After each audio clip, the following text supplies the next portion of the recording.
안녕하세요. 박쌤 부동산 TV의 박쌤입니다. 자, 저번 시간에는 제가 이제 재개발과 재건축에 대해서 간단하게 말씀을 드렸는데, 그 중에서 특히나 이제 재개발에 대해서 좀 많이 말씀을 드렸고, 이번 시간에는 그 누구나 한 번씩 들어봤을 지역주택 조합에 대해서 설명을 해드릴게요. 이제 줄여서 지주택이라고 이야기를 하는데, 자, 지주택이라고 하면은 한 번씩 들어보셨을 거예요. 원수에게나 추천을 해주고 투자를 하게 해라. 왜 그런 말이 나왔냐면 돈도 잃고 마음도 잃고 스트레스도 받고 하기 때문에 원수에게나 복수심으로 하라는 게 지역주택 조합이에요. 그러면 지역주택 조합이 왜 이렇게 문제가 많고 어떤 거길래 재개발과 재건축과 어떤 차이가 있길래 이러는 거냐, 좀 간단히 설명을 드릴게요. 재개발과 재건축 같은 경우는 재개발, 재건축 부지 내에 있는 토지나 건물이나 주택, 소유자들을 모아서 진행을 정비 사업을 하는 게 재건축, 재개발이고, 지역주택 조합 같은 경우는 기존 원주민도 포함이 되지만 신규로 조합원을 모집을 해갖고 사업을 하는 게 지역주택 조합이에요. 재개발, 재건축 같은 경우는 기존의 토지를 매입하면서 같이 은행과 시행사가 시공사 붙어가지고 진행을 하지만 지역주택조합 같은 경우는 토지 매입이 안 돼 있는 토지를 조합원들의 돈을 모아서 토지 매입을 하고 그 시행사를 붙여서 그 아파트를 지어서 분양주들에게 제공을 하는 거예요. 그리고 남은 물량이 있으면 신규 분양을 하는 거고. 근데 이게 왜 문제가 이렇게 많고 진행이 안 되냐? 토지 매입에서 문제가 많이 발생을 해요. 어떤 거냐? 기존에 만평의 토지를 구입을 해야 되는데 사업 지역주택조합 같은 경우 법적으로 사업 진행이 되려면 총 사업 부지의 95%를 매입을 해야지 사업 진행이 돼요. 근데 만약에 80%밖에 못했다, 85%밖에 못했다, 그러면 사업 진행이 안 될 수밖에 없잖아요. 그 이유가 사업 진행이 될 때는 저 토지를 내가 평당 1,000만 원에 매입을 하기로 했는데 사업이 계속 진행이 안 되고 또 시간이 흐르고 또 옆에 땅 주인은 평당 1,000만 원에 파는데 나는 평당 1,200에 팔고 싶어요. 그러면 토지 가격이 올라가면 그 돈은 어디서 나오나요? 기존 조합원들한테 나올 수밖에 없는 거예요.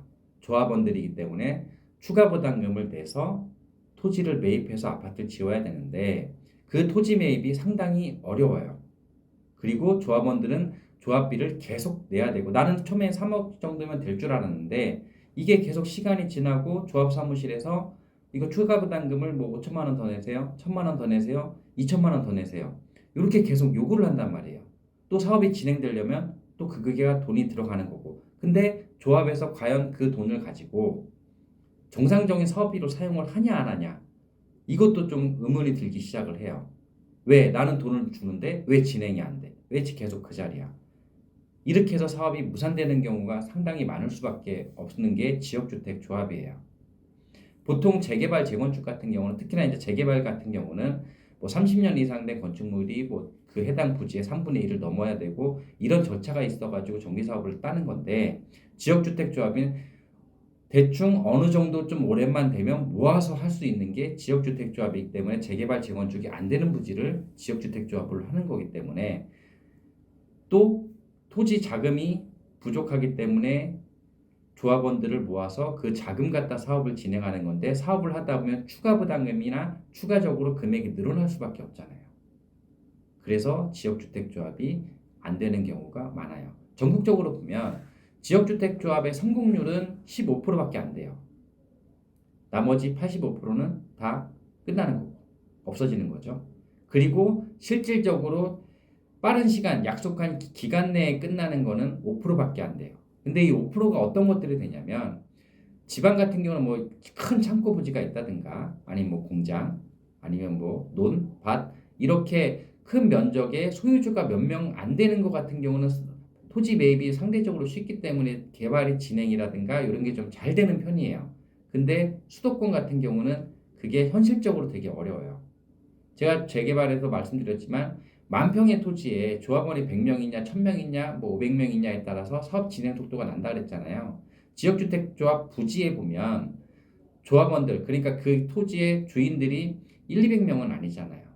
그 토지를 매입을 다 해야 되는데 그게 상대적으로 쉽지가 않아서 진행이 되고, 또 어떤 시행사 같은 경우는 애초에 사업 목적이 아니라 조합원들한테 추가 부담금이라든가 조합원 모집 비용 갖다가 뭐 속칭 한탕 해먹으려고 이런 나쁜 생각을 갖고 있는 조합들도 있기 때문에 지역주택 조합은 절대 투자를 하는 것도 아니고 쳐다봐서도 안 되는 게 지역주택, 지주택 공사예요.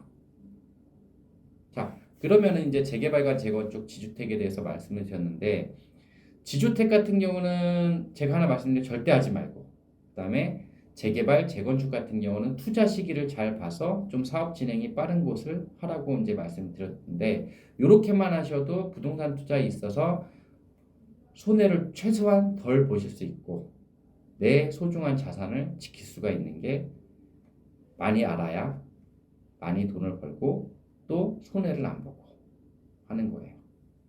자세한 이제 지역주택이나 뭐 재개발, 재건축에 대해서 이제 말씀을 드렸는데, 저 같은 경우는 뭐 법적으로 뭐 3분의 2 동의, 85%뭐 토지 매입, 뭐 95% 토지 매입, 이런 세세한 법리적인 용어라든가 뭐 이런 거는 좀 생략을 할 거예요. 이유는 뭐 네이버라든가 뭐 카페라든가 아니 유튜브 같은 경우 내용이 정말 자세하게 잘 나와 있기 때문에, 저는 왜 이게 현실적으로 쉽지 않은지 이런 걸 좀 풀어서 말씀드릴 테니까 잘 들어보셔갖고 도움 많이 되셨으면 정말 좋겠습니다.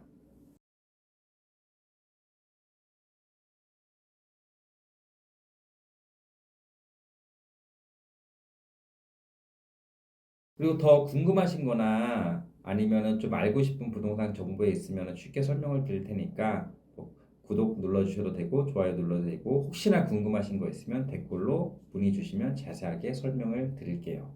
나중에 이제 제가 이 채널 밑에 메일 주소를 남겨드릴 테니까 뭐 궁금하신 건 개인적으로 메일을 주셔도 자세하게 설명을 드리도록 할게요.